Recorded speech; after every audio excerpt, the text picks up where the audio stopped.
instead of just going to places where you are comfortable in, you go to places where the numbers made more sense. And that was kind of when I started to buy all these rental properties in Birmingham, Atlanta, Indianapolis.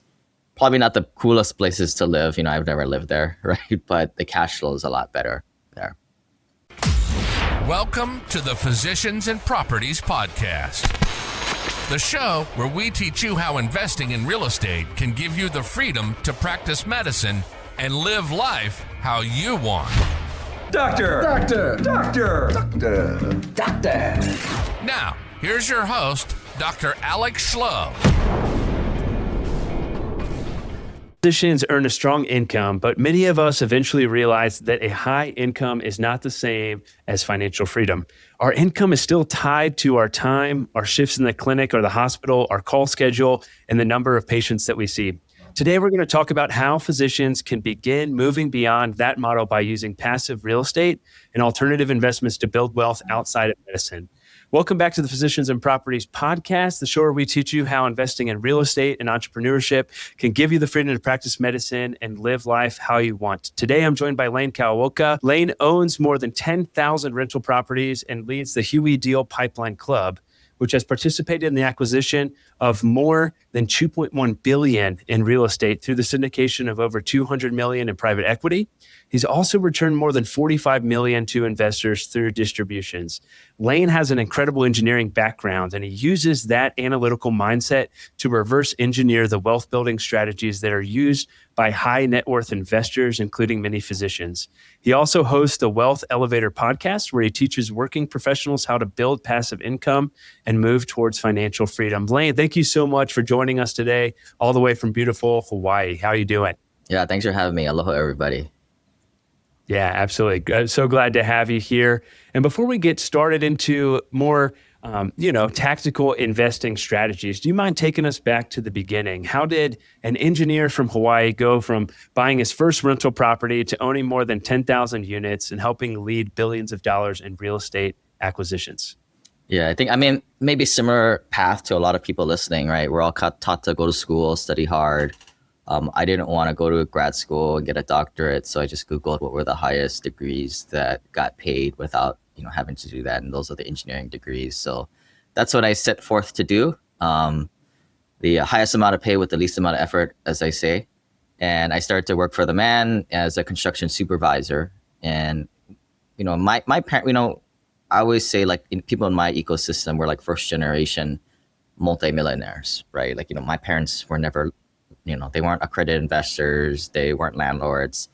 In fact, very early on, they told me, don't rent your property out because your tenants will screw up your property. I think when I was 9 or something like that. So, but, kept on this dogma of buy a house to live in, work your white collar job. And luckily though, they taught us a lot of good money values. Don't waste things, don't buy frivolous things. And very early on, I didn't get paid multiple six figures, but I was still able to save 30, 40 grand a year. And I used that to buy a house to live in a couple of years after graduating college. Luckily or unluckily, how you see it, I was on a job where I had to travel all the time.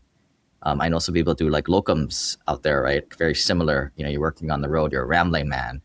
And I had this big house to myself that I was only home on Saturday. And I just started to rent it out. And I was like, whoa, this is super cool, right? I was in my early 20s and this is a lot of free beer money. And then I got a little bit more sophisticated, started to buy a duplex a few years after. Again, this is just restricted by the 20% down payment, right? Me saving my money. But this is where I was able to save pretty much 100 grand every single year. And then the more and more rentals I got, the quicker I was able to save for down payment. So by the time 2015, I had 11 rental properties. And then that was kind of when I transitioned to syndications and private placements from there, when I became an accredited investor. That's awesome. I want to stop you for just a second because I think something that you said is really important and pertinent to physicians, especially residents who are just getting started. You mentioned house hacking, or essentially house hacking while you're traveling and renting out your home.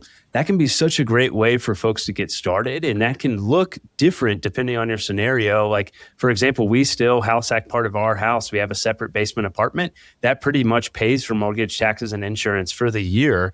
And that way we're able to snowball more capital into more investments, and you can get the ball rolling much faster from that perspective by eliminating one of your largest expenses. So I wanted to highlight that from your journey, because you realized that really early on, and that led to the ability to save a lot more and snowball more and more of that money into those 15 units, which is really, really impressive. Yeah, I mean, depends on where you're living, right? Like I was in Seattle, Washington, which like Hawaii, California, a lot of these more primary or sexier markets, you know, you're not going to buy a property and rent it out anywhere near the 1% rent to value ratio. So you've got to kind of do a little bit more scrappier, buy a house and then rent out some rooms or get a split unit or quadplex.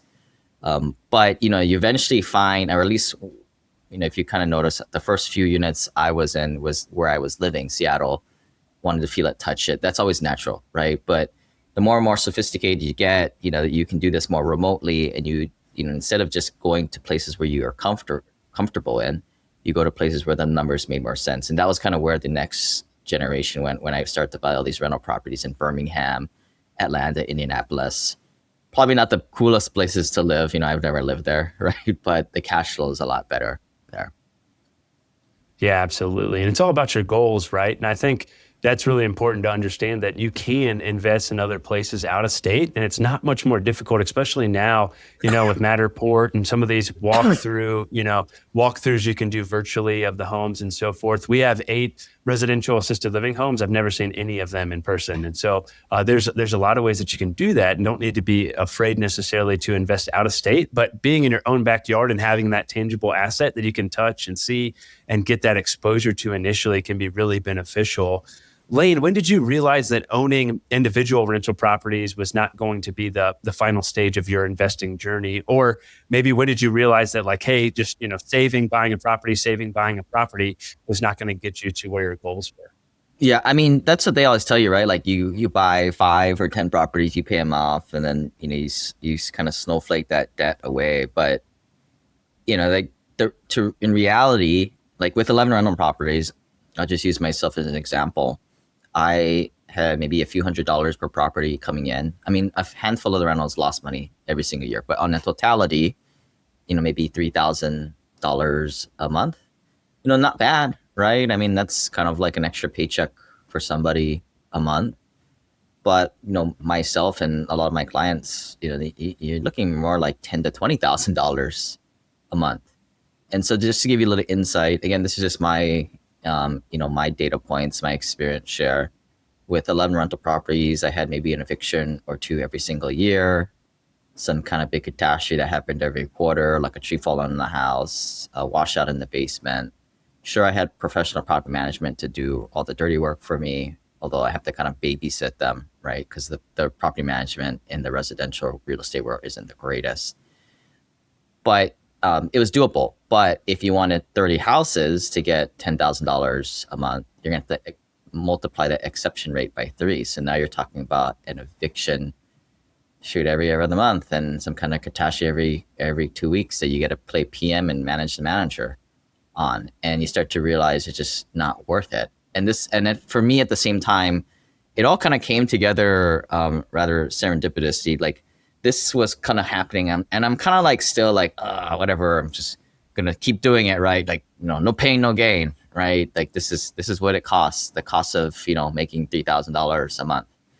But I started to interact with other accredited investors, and this is like 10 years ago, actually. I started to interact with other, you know, higher net worth doctors, engineers, like, you know, people that were several decades older than myself.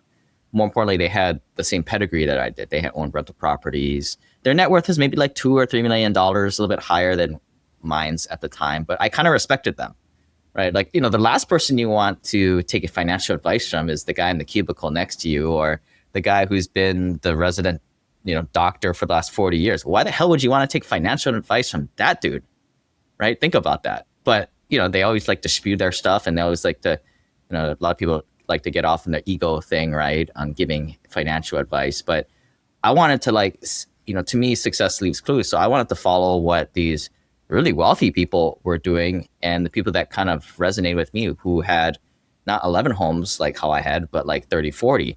And what I realized getting to know these people personally is that these cats were selling off their rental property. And it's like, what? Like, isn't this what they are supposed to do?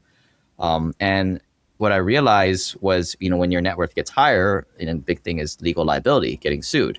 So you've got a big target on your back when your net worth is higher. When, quite honestly, when I was younger, I mean, I didn't have an LLC set up quite yet, right? But I wasn't at a huge risk to getting sued because I was broke. What are you gonna do?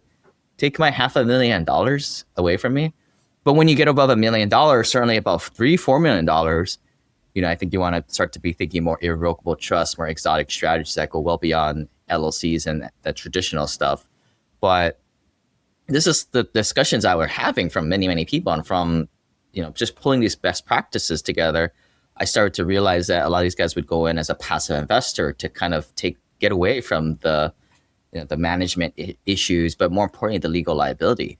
I mean, I'm on the general partnership for thousands of properties, and at its peak, like, shoot, we're having like a drowning once or twice a year. It's very sad, right? And we got to go to the drill all the time, insurance and investigations, things like that.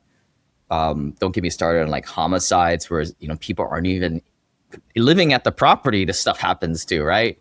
And then we get drug into it. Of course, we're in the general partnership managing members, but this is something that a lot of passive investors never get exposures to. And why would they? They're just passive investors. And this is where I started to realize, okay, the legal liability, yeah, that really sucks. If you've never been sued, it's just a matter of time. And the frustrating part is if you're ever sued, even if it's so dumb, like people a bunch of gangbangers coming on your property and, offing one of their other guys, nobody lives there, you get pulled into it, you've got to pay like 50, 100 grand just to get the pure facts, the true facts out there to exonerate yourself. It's super frustrating. So, that's one side. But then now sure you guys talk about this a lot, right? But now you're getting access to higher quality institutional deals that you can, get a lot more diversification. Where the way I was going, I was kind of pulling all my rental properties together and getting bigger and bigger and bigger. And that definitely was not the way to go.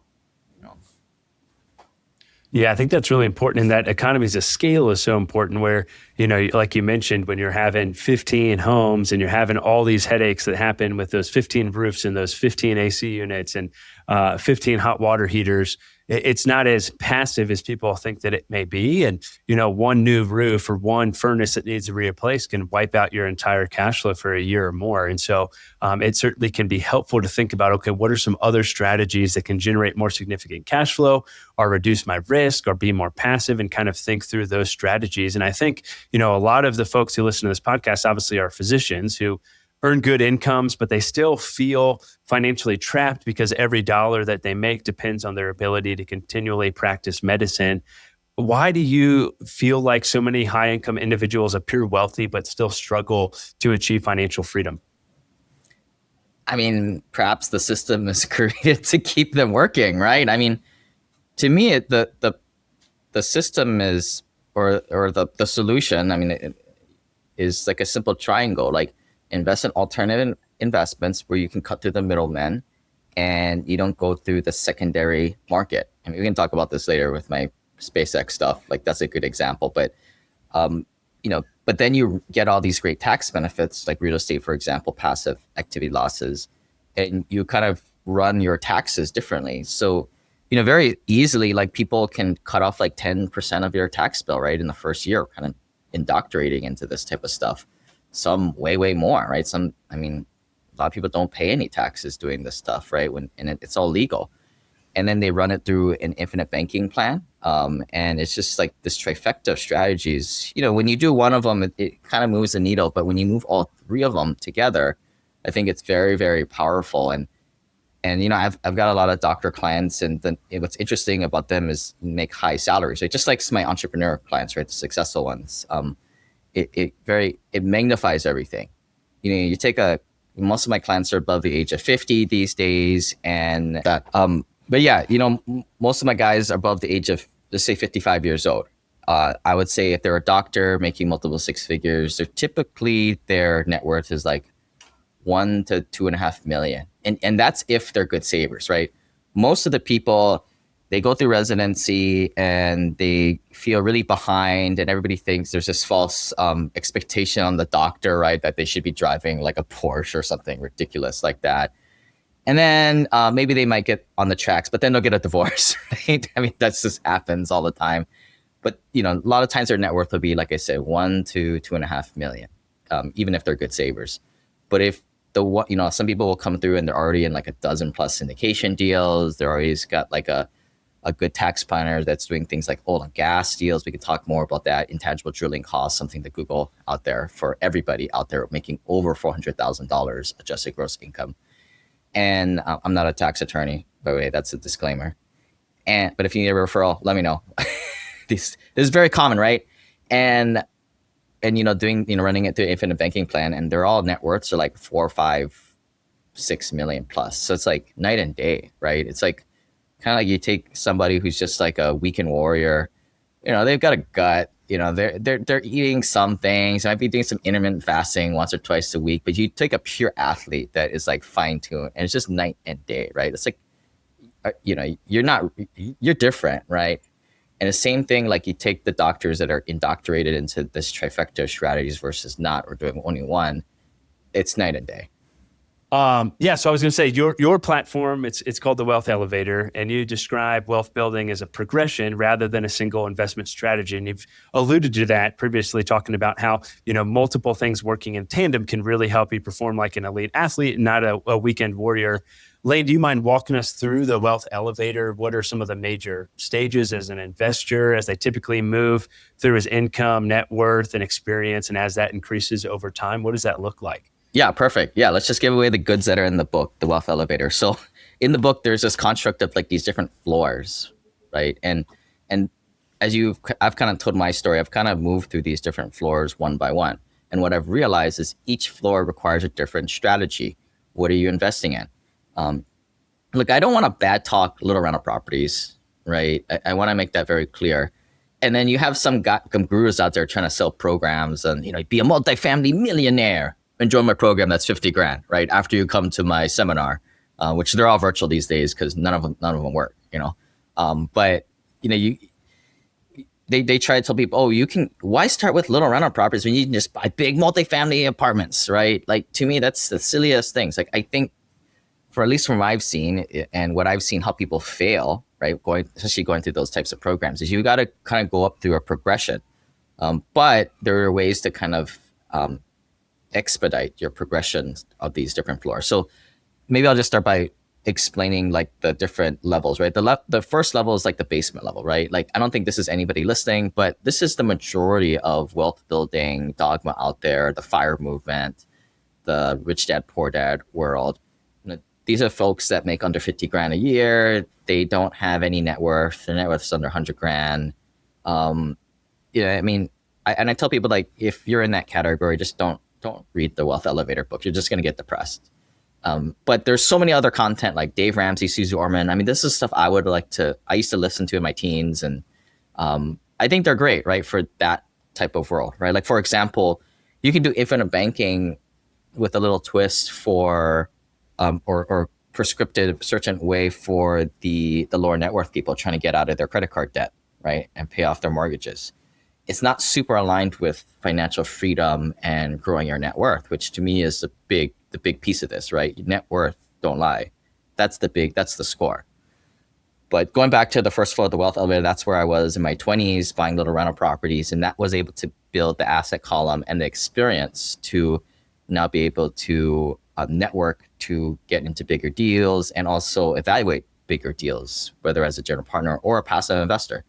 And I think that you kind of get more into the credit investor space, so net worth $1 million or greater, or as defined as SEC, I think $200,000 a year of income or greater.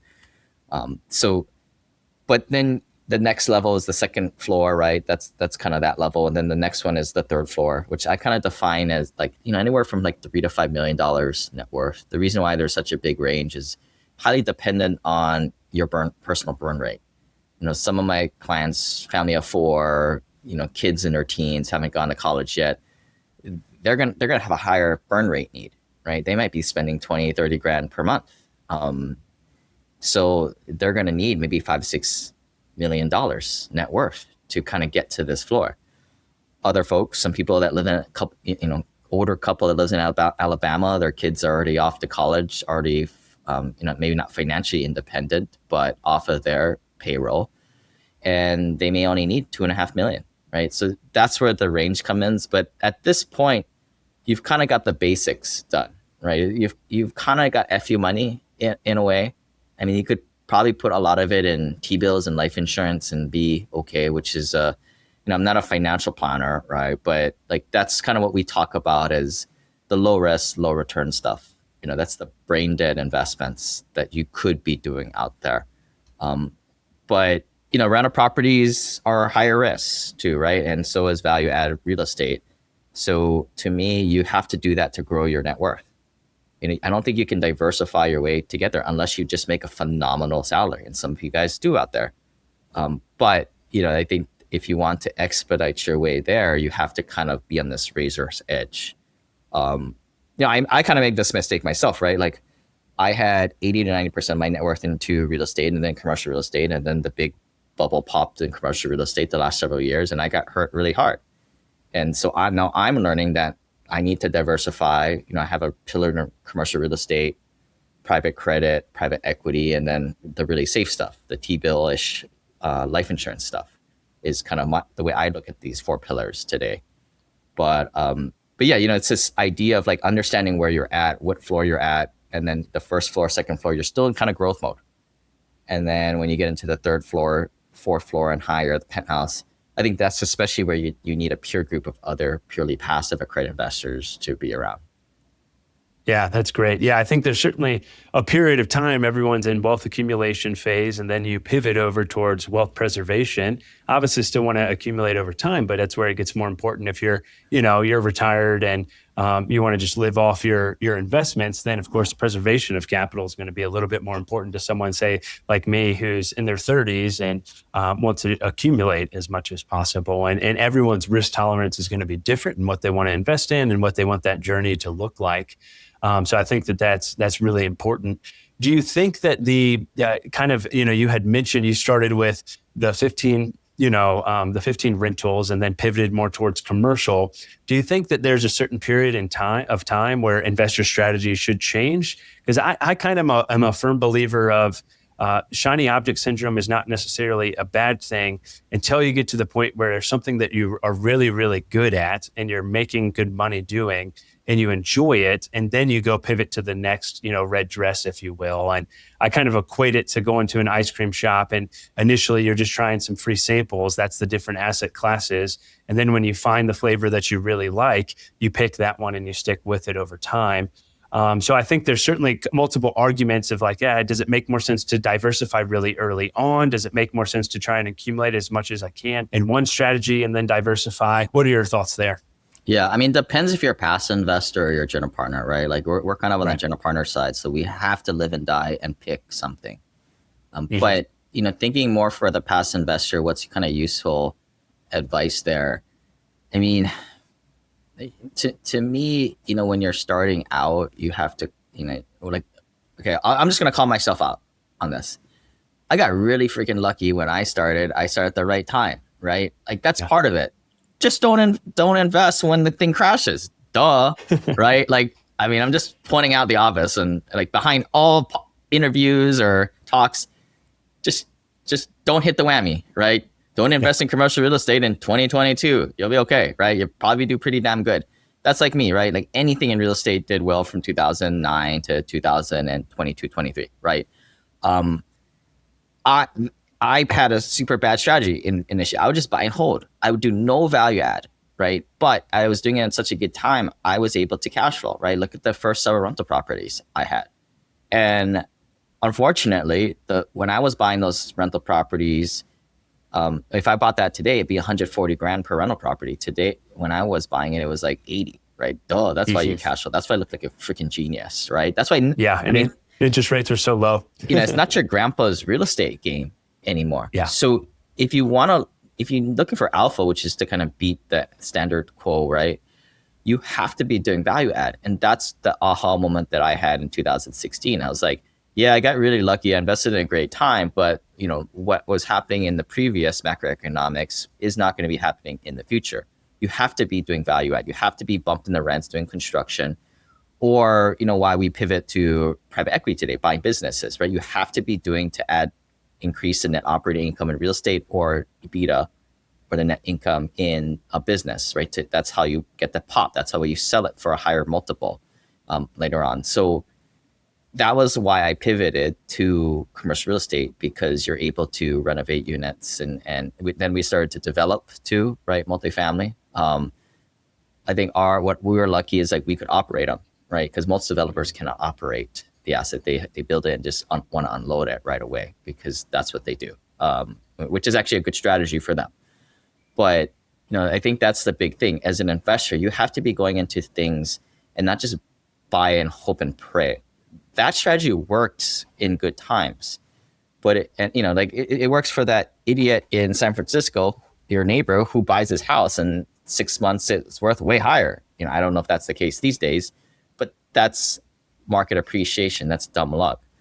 There's two types of appreciation out there. There's that dumb luck market appreciation, and there's forced appreciation. Mm-hmm. Forced appreciation, I think a lot of people resonate who's listening. That's where you take fate in your own hands. You put in a lot of effort and work, and you increase how much money it makes, which in turn increases the value of it, which you can sell it for that. So you have to look for investments that do that. It's not just esoteric as buy assets, right? Well, buy assets that hold its value for somewhat, but assets that you can improve the value of it, right? And this kind of goes to the whole mantra of, wealth comes to those people who create value. If you've kind of heard of this, I'm not a huge fan of just buying something and doing nothing to it. That's why I don't do stocks, right? There's no really value creation there. You're just trading. You're just playing a stupid arbitrage game where you're buying something on Alibaba and then you're doing it. Sure, there's some value creation there for distribution, but true value comes to people who create value, and it's also repeatable, right? As opposed to a one-trick pony. That type of distribution business just comes and goes. Yeah, well, in the control piece, right? Like you buy a stock, it's a piece of paper, but it's not like you're calling the CEO of that company and having any control in the decision that they make that may or may not increase the value of that stock. And when you own the real estate, when you are able to do that value add forced appreciation, you have a lot more control and a lot more ability to increase the equity or increase the amount of wealth that you can generate from that property. And so I feel the same way. That's why we love real estate so much, is because there's so many different levers to pull that are going to increase your net worth. And we haven't really talked about depreciation or the tax benefits or the amortization that's happening, the principal pay down by your tenants. And so there's so many different ways to make money in real estate that sometimes gets overlooked. Especially in the world where people are like, oh, we'll just put it in the S&P 500 and, maybe you'll get 10% over time, but they're not really looking at, okay, well, what about all these other levers that are pulled in real estate? And then, one of them, of course, being control. Yeah. I mean, I do want to point out one thing. Recently I did the pre-IPO in SpaceX. I can't really say what exactly I got in. It's under 100, right? But I think it proves a point.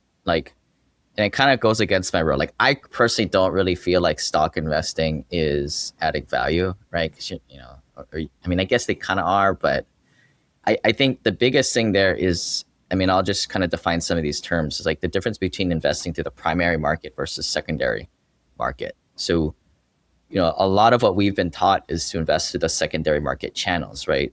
When you get things from the big brokerage firms or mutual funds, even stocks, right?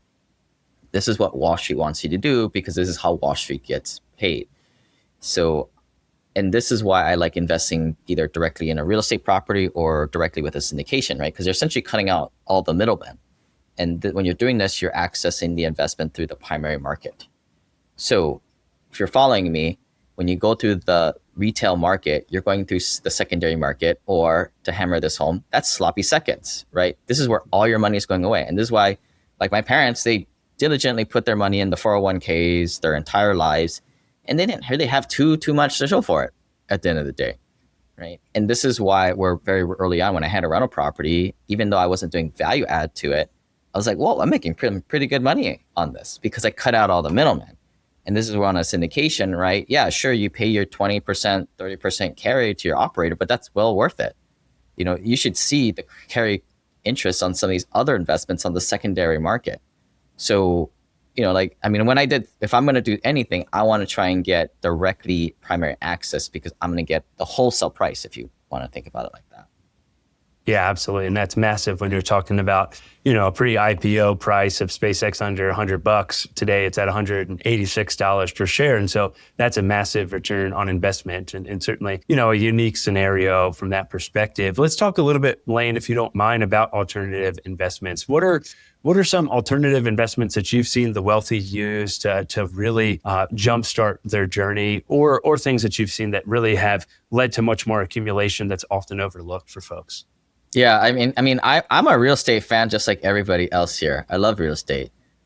But because interest rates are probably going to be high for the next decade or two, right? Everybody should have the Chatham Financial Curve and the CME FedWatch tool bookmarked and checked that at least every quarter, saying that the interest rates are going to stay very elevated. And, you know, I think that's a big trade wind to real estate. And we don't have that trade wind anymore, right? So this has kind of forced me to kind of look elsewhere. And then also, again, just like in 2016, when I got access to a lot of real estate, rental property, accredited investors, now I look at my network, which are a lot of family offices, and how did they invest? And that's kind of where I'm like, you know, hey, what are you guys doing? And what I've realized, just to crudely put it, there's kind of 4 big channels or pillars wealthy people will invest in. First is obviously real estate, right? We all know that. And I think that's allowed me to build a lot of relationships with people on this level. It's got to be in the door. But, you know, they'll invest in things like private credit. So like on the debt side of deals, either whether that's real estate or businesses. The next one is private equity, right? This is very high risk, high return type of stuff, right? It may be a very, very small minority of your portfolio, but this is what allows them to create the returns to then be offset by that 4th category, which is your low risk, low return bucket that kind of creates cash flow. You know, people are familiar with like life insurance. I think today like 4 or 5% there, T-bills, a little bit less than that. Also closed-end funds, if you want to get into that type of world, right? Like, but these are essentially the four big buckets. They don't necessarily go into the, you know, person or average person portfolio. The asset allocation mix looks very different than somebody who has a lot of money, you know, $10 million plus. But again, I'm not a financial planner. I've been told you can't talk about the asset allocation mix because they have all these laws where people who are not licensed can't talk about this stuff. But then again, I say like, well, you know, all the wealthy people I talk to, even, you know, even $5 to $10 million net worth, their pie charts and what they're investing in is all different, all over the map. And so I think what I've kind of realized is people, as they're starting to get off of the beaten path of the traditional 60-40, you know, stocks, bonds type of portfolio, maybe some international, like that's the standard cookie cutter investment model they want you to do because they make a lot of money off of that. But as you're starting to get off of this alternative investment world and into this world of a very weird pie chart, you know, I think you need to get around other accredited investors so that you're just not operating as a saddle on your own, right? I mean, it's hard enough finding deal flow, but just kind of understanding like, you know, how much alternatives do I want? Of the alternatives, how much do I want real estate? How much do I want private equity, right? Yeah, absolutely. And that's going to differ for everybody, every stage of life, where they're coming from, all those sorts of things is really important. I want to pose a scenario for you, Lane, here as we get closer to wrapping up. But, you know, a lot of folks who are here, obviously physicians, they probably earn, you know, $300,000 per year or so. And let's say they have $150,000 to invest and they want to reduce the clinical work that they're doing over the next 10 years. So they're on their financial freedom journey. How would you encourage that physician to begin thinking about a financial freedom plan if they're just getting started? They've gone down the traditional, you know, 401k path up until now. Yeah, I mean, I would probably put in the metaphor of like, hey, you guys get a patient who comes in who's extremely overweight, metabolically deranged, and just like, what do you guys do? You know, most likely you probably give them a statin drug to bring their blood pressure down from 250 down to something more manageable, right? To me, that's that's synonymous with taxes, right? That's so triaging the taxes, getting them out of that 30% plus range first. Some methods for that: real estate, oil and gas, right? But then I think after that, once you've got them off of the, the watch list, I guess, right? I think at that point you need to kind of start building that holistic investment portfolio, and part of that, maybe a portion of that would be real estate and other alternatives. But from what I've seen, we kind of watch people do this a lot of times. They'll start off with maybe 10% of their net worth into alternatives and kind of titrate up from there slowly as they feel more comfortable. Plus, part of that is like what I've learned personally, from this debacle of real estate these last several years is you never want to invest in just 1 or 2 years, right? You want to spread this out 4 to 7 years, right? Like I had a lot of losses, but I mean, I've been doing this for kind of a decade, right? Like I had deals that are still alive that have been in there, and we're not going to sell them today, right? That'd be silly. But it allowed me to kind of balance out the losses and kind of stay afloat. Where, unfortunately, some people that, they just happened to get started at the wrong time. In 2021, we didn't know, but we now know now. And some people play the armchair quarterback, but that was the peak of the market at that time. But to me, I come at it from more of like a modest standpoint where I'm like, look, I don't know when the peaks or the troughs of the market is. I'm not God. I don't have a crystal ball. Right. So what I'm going to do is just pick the best deal that comes up. I'm going to look at it. I'm going to operate I'm going to just cheat, and I just look at how family offices do this. They get deal flow. So, and I'm going to do the same thing. So I get these deal flow coming in from people I like, I've worked with in the past, and I underwrite the deal. I take the P&Ls and the rent rolls. I don't look at anything on their pitch deck because that's all marketing schlop. I'm going to underwrite it with my reversion cap rate, exit cap rate. I'm going to use my expectations of what the rents will do. I may have to, backwards engineer some of the rent comps because I don't know exactly what that some market is, but it's probably going to be a lot better than just taking what the operator says from face value. And I'm going to put it into my own spreadsheet, and I'm going to run the deal. And I've never found a deal that's been overly conservative, but I just try to compare apples to apples, and I, take these 4 or 5 deals, and I'm like, okay, I don't know if this is the best deal, plus or minus 6 months, but right now, this period of time, I like this one, so I'm going to do this one. And then 3 months later, I'm going to pick another one. And then 3 months later, I'm going to do that one. So that's the philosophy. And I tell everybody, like, I don't know if these are the best deals of all time. Nobody knows. But the idea is like, if you go out there and you pick the best one at that period of time, and you've got this attitude dollar cost averaging, and you never try to invest more than 5% of your net worth into any one deal, because that's how you get burned, I think you'll do over time. Sure, you'll suffer losses here or there, but I think this allows you to play the game, right? Yeah, it's not a get rich quick scheme. It's get rich over time. Certainly, doing it well and doing it right can track that time frame. From like 40 years of a traditional person who's putting money in a 401k. Not a great way to do it. You can certainly contract that down and get more towards financial freedom a lot quicker with these alternative investments and doing it well. It sounds like, kind of your strategy would be educate yourself, figure out how to decrease your tax liability. Yeah, because that's kind of the risk-free return right there, right? Like investments have risks, don't get me wrong. Right. But if you can mitigate the taxes right up in front, at least we had some benefit there right off the bat. Yeah. Absolutely, and oftentimes that gets overlooked too. Is the benefit, the tax benefits of real estate can get overlooked when you're kind of looking at what's the overall return profile look like. I tell folks all the time, don't invest in a deal just for the tax benefits. I think there's a lot of people out there who bought short-term rentals just for the short-term rental loophole, did not buy a fundamentally sound property, and they're losing a bunch of money. But hey, they have these tax benefits. That's not what we're saying here. It definitely takes. Can I say something on that? Like, I'm not a huge fan of the short-term rental loophole thing. I mean, it works. Don't get me wrong, but you got to remember at some point you're gonna sell that property, and you got to pay back the piper on that. Right. And if anything sunk in, it's like the legal liability of this, and you don't want a freaking job, right? Yep. And we didn't get too much into like investment theses, but I like multifamily real estate because of the whole, like, the lower middle class is underserved. they're not making more of this stuff. And unfortunately, the rich are getting richer and the middle class is becoming the lower middle class. Hopefully they become apartment renters. But I think that's a long-term thesis, and the lower middle class is the population is growing. But I think that's where, you need to invest in things that have a long runway, a 10-year runway. And short-term rentals, they do really well when I think times are good, but when times are bad, it just gets totally blown up, or pandemics, right? People can't travel. So that's what makes me uncomfortable about that. Yeah, agreed. There's definitely, risk certainly with that. I think, look at the lower middle class, that income gap is increasing between them and the wealthy. There's not enough affordable housing projects. There's not enough affordable housing units. That gap's going to continue to grow.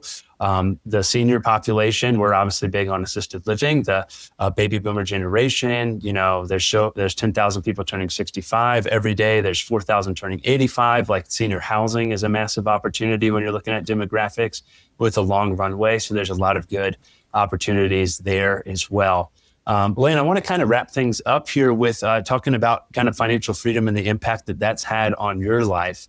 Because that's what folks are striving for mostly listening to this podcast, or I would say financial freedom, but really more so maybe time freedom is what people are looking for. Of how can I buy back some time? How can I maybe work some less shifts in the clinic, or not have to moonlight anymore, or get some more time to go to my kids' sporting events? So how has real estate, how has entrepreneurship impacted your life from a financial freedom perspective and allowed you to make decisions or spend your time the way you want to? Yeah, well, it trades one problem for another.